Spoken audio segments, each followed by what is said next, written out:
요한이 전한 거룩한 복음입니다.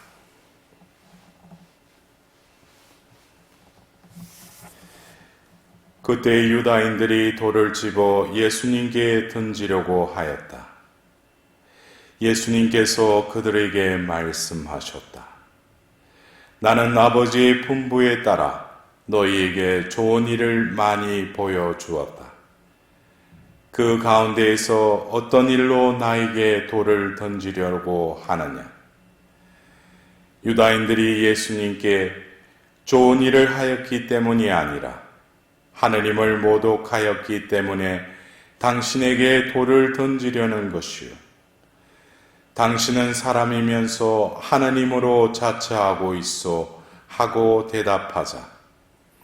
예수님께서 그들에게 말씀하셨다. 너희 율법에 내가 이러건대 너희는 신이다 라고 기록되어 있지 않느냐?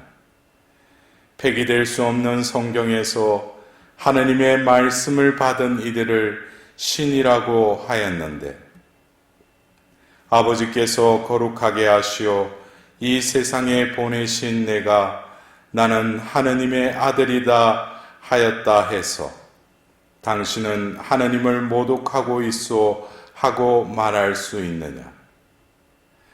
내가 내 아버지의 일들을 하고 있지 않다면 나를 믿지 않아도 좋다.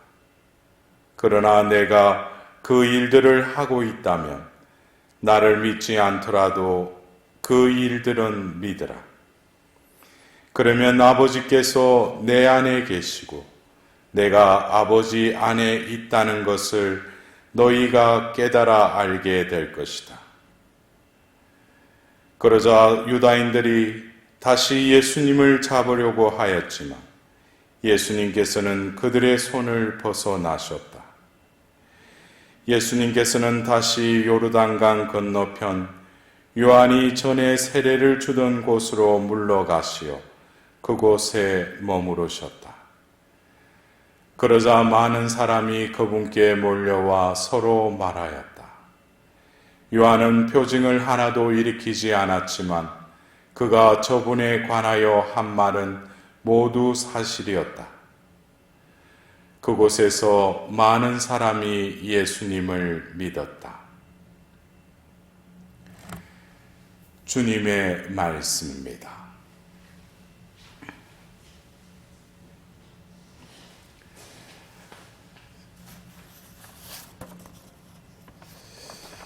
오늘 우리는 복음의 말씀을 우리가 상상력을 동원해서 바라보자면 오늘 성경의 마지막 기절에도 많은 사람이 예수님을 믿었다. 아마 예수님께서 나타나시는 곳마다 그분께서 일으키신 여러 가지 말씀과 행위를 통해서 많은 이들이 예수님께 모여들었습니다. 그러나 그 가운데 특히 이 유대인들의 그 지도자들이 결국 자기들의 기득권을 유지하기 위해서 그 많이 몰려오는 그 사람들을 바라보면서 아마 위기감을 느꼈을 것입니다. 그래서 오늘 또 그 많은 사람들이 예수님을 믿은 반면에 또 유다인들 중에는 예수님을 또 죽이려고 또 돌을 던지려고 하느냐 하면서 그들에게 있어서는 예수님이 하는 말을 들으면서 자신들이 생각했던 메시아, 자기들이 고대했던 메시아 그 상과 이미지와 사뭇 다른 예수님의 그 말씀을 통해서 특히 분명히 이 사람의 태생도 알고 이 사람이 어떤 또 그 고향에서나 또 했던 일들을 인성적으로 봤을 때는 그가 그들이 생각했던 메시아는 아닌데 또 그의 입을 통해서 말을 하는데 또 거스리는 것이 바로 이 신성모도 바로 예수님께서 십자가형에 당하셨던 그 제목 중에 어떤가 하는 것이 바로 신성모독이죠. 하나님을 아버지라고 하고 또 아버지와 나는 하나라라고 또 하기 때문에 그들에게는 도저히 이해되지 않는, 그래서 유다인들에게는 우리가 십계명 중에도 주님의 이름을 헛되이 부르지 마라. 그래서 이 하나님의 이름을 부르는 것조차도 두려워했던 그들에게 하나님을 아버지라고 하면서 자신과의 어떤 관계를 스스럼 없이 말씀하시는 그 예수님을 바라보면서 그들은 바로 이 사람을 죽이기 위해서는 바로 이 신성모독이라는 것을 아주 좋은 구실로 삼았고 결국 그것으로 인해서 예수님은 또 십자가형에 당하시죠. 근데 오늘은 우리가 복음을 들으면서 예수님께서 흥미로운 말씀을 하셔요. 예수님의 어떤 정체성을 말하면서 그 유다인들이 당신은 사람이면서 하나님으로 자처하고 있어. 결국 예수님의 그 신성과 인성을 그들에게는 그냥 예수님을 구실 삼아서 예수님을 없애기 위한 하나의 구실이었지만은 예수님의 그 존재는 바로 신성을 지녔었을 뿐만 아니라 인성을 지니신 거죠. 그것은 크나큰 신비입니다. 자기들 눈앞에는 한갓 사람인데도 그분이 신이라는 거. 우리가 이 예수님의 그 신인성, 신이시면서 인간이신, 이것을 우리는 잘 알아들어야 돼요. 그래서 초대교회에도 이단이 생기게 된 것이 어떤 그 이단들은 뭡니까? 예수님의 신성을 너무 부각시키고 또 어떤 또 이단들은 신성보다는 인성을 또 지나치게 치우치다 보니까 이단으로 빠졌는데 예수님은 신이시면서 인간이셨죠. 근데 왜 하나님께서 그렇게 육을 취하셔서 인간이 되셨는가? 그것은 하나님의 구원 계획에 있어서는 우리가 그냥 2000년 전 예수님이 이 땅에 오셔서 우리를 구원하시기 위해서 십자가에 못 박혀 돌아가시고 부활하셔서 우리를 구원하셨다라고 하는 어떤 도식, 그 이면에 하나님의 어떤 구원의 그 경륜을 바라보자면 분명히 하나님께서는 신이시면서 인간이 되셨다라는 것은 바로 창조주이면서 피조물이 되셨다는 거예요. 이 창조주와 피조물, 이 사이에는 바로 하나님의 그 창조가 내포되어 있는 것이죠.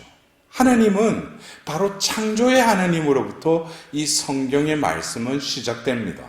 그리고 성경의 마지막은 바로 새로운 창조로 성경은 끝맺게 되는 것이죠. 그래서 구약을 통해서 하나님께서는 계명을 주셨고, 계명을 주시기 전에 계약을 맺으셨고, 신약은 바로 이 계약을 새롭게 하기 위한 새 계약을 맺기 위해서 예수님께서 속죄 제물이 되셔서 피를 흘리심으로써 이 옛 계약에 대비되는 새 계약을 이루셨죠.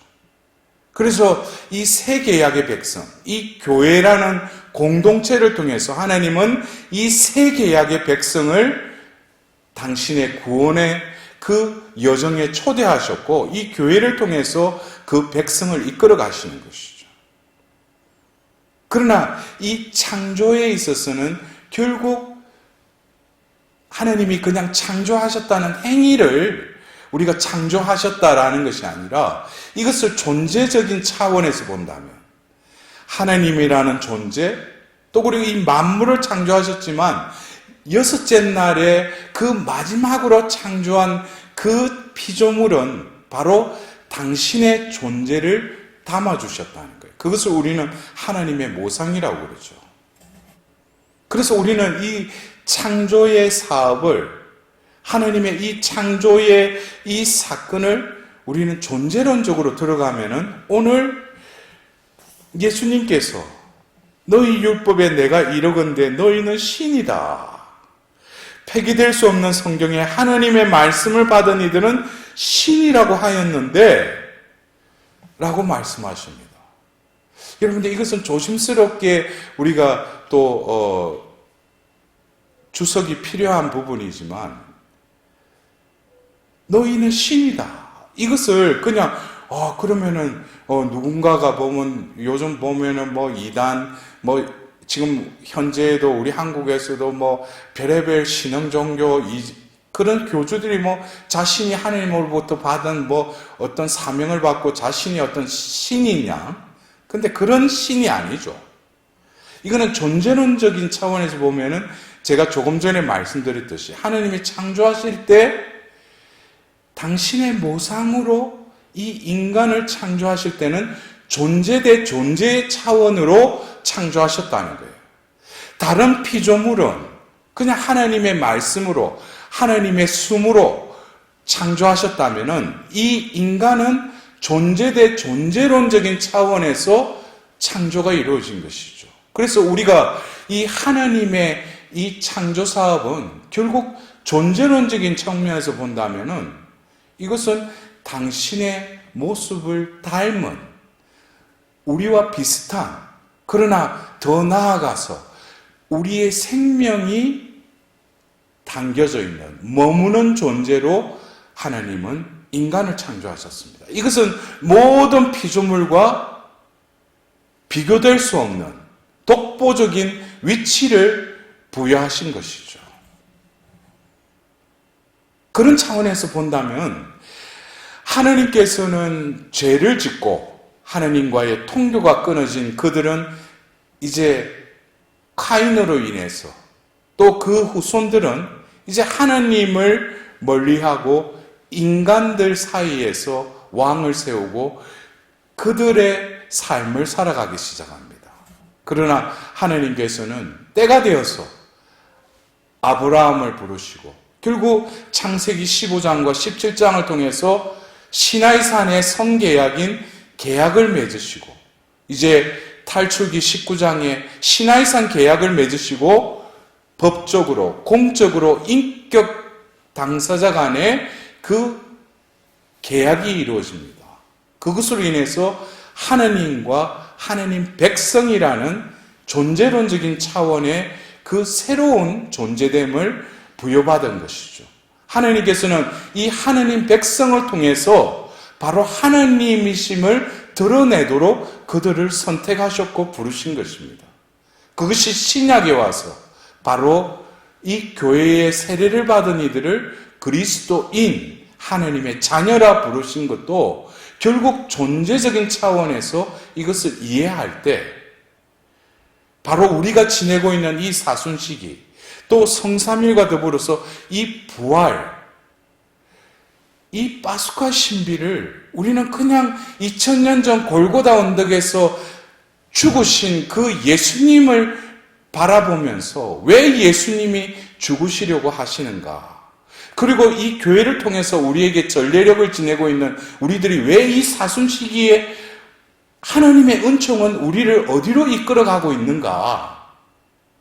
그것은 바로 우리가 지난 주일 사순 5주일에 라자로를 소생시켰다는 그 일회성적인 사건 이전에 마르타에게 나는 부활이요 생명이다 그랬어요. 생명이다. 예수님이 지니신 이 생명은 바로 하나님의 생명인 동시에 원래 하나님이 창조하신 그 존재됨, 그 당신의 모상인 그 인간이 지녀야 될 그 생명이기도 하죠. 이 생명을 다시금 살리시기 위해서 예수님께서는 이 땅에 오셨을 뿐만 아니라 인간에게 부여하신 그 생명을 가지고도 자기의 생명으로 부지했던 그 인간이 다시금 살리시기 위해서, 다시금 일으키시기 위해서 바로 예수님은 그 죄악의 생명을 다 끌어안으시고 십자가의 속죄를 통해서 그 생명을 다 짊어지시죠. 그리고 죽으시고 묻혔을 뿐만 아니라 부활하셨을 때 그 생명은 바로 예수님은 생명 그 자체이시지만 예수님의 부활로 인해서 그 생명은 바로 인류의 새로운 생명으로의 시작이었다는 거예요. 그렇다면 우리가 이 사순 시기를 지내면서 오늘 우리가 예수님의 이 흥미로운 이 말씀을 우리는 다시금 이 신비롭게 하나님의 비단에 그 빛을 받으면서 그 말씀 안으로 들어간다면 너희는 신이다. 이것이 내가 신이라는 것이 아니라 창조주의 그 모습을 닮은 피조물임에도 불구하고 우리는 신과의 통교를 이루도록 하나님은 우리를 부르셨다는 거예요. 그러나 불목되고 불감증에 빠져있는 우리들을 다시금 살리시기 위해서 이 사순 시기에 이 은총의 때를 하나님은 마련하셔서 바로 우리를 이끌어 가시는데 육신의 재개와 참회와 회개의 삶을 다시금 마음에 결심하면서 우리가 진정으로 이 사순 시기가 나아가야 될 방향은 이 생명, 우리가 지금 지니고 있는 이 생명은 육신의 생명이 아니죠. 믿는 이들에게는 죽어서도 영원히 살 것이고 살아서 믿는 이들은 또한 영원히 살 것이라고 한 그 마르타에게 하신 말씀을 우리는 다시금 이 사순 시기와 부활의 그 기쁨을 맞이하면서 파스쿠아의 그 신비 안에서 하나님께서 우리를 다시금 일으켜주시고 다시 살리시는 그 파스쿠아의 신비에 온전히 합류하고 그 신비가 우리의 존재에 이루어질 수 있도록 결국 오늘 예수님이 말씀하신 아버지께서 내 안에 계시고 내가 아버지 안에 있다는 것을 너희가 깨달아 알게 될 것이다. 여러분들 이 요한복음 10장 38절에 아버지께서 내 안에 계시고 내가 아버지 안에 있다. 이 말씀을 듣노라면 이 요한복음사가는 바로 예수님은 이 세상에서 살아가시면서 그 삶의 원리가 바로 아버지께서 내 안에 계시고 내가 아버지 안에 있다. 이 원리. 이것이 결국에는 하나님께서 창조하신 원래의 아담이 죄를 짓기 전에 하나님께서 지으신 그 존재가 살아가야 될 삶의 원리이기도 하죠. 여러분들 이해가 되셔요? 이걸 이해하셔야 돼. 그러지 않으면 이 그리스도인은 허울이고 그냥 무늬뿐인 그리스도인으로서의 삶을 살아간다는 거예요. 본질, 우리 삶의 원리는 바로 그래서 예수님께서는 바로 이 10장 38절에 자신이 그러한 삶을 살았듯이 바로 그 자녀들에게 비유의 말씀을 두시죠. 그것이 바로 요한복음 15장에 나는 참 포도나무요 나의 아버지는 농부이시다 하시면서 15장 4절에 뭐라고 그래요? 너희가 내 안에 머물고 내가 너희 안에 머무는 이는 뭐예요? 많은 열매를 맺을 것이다.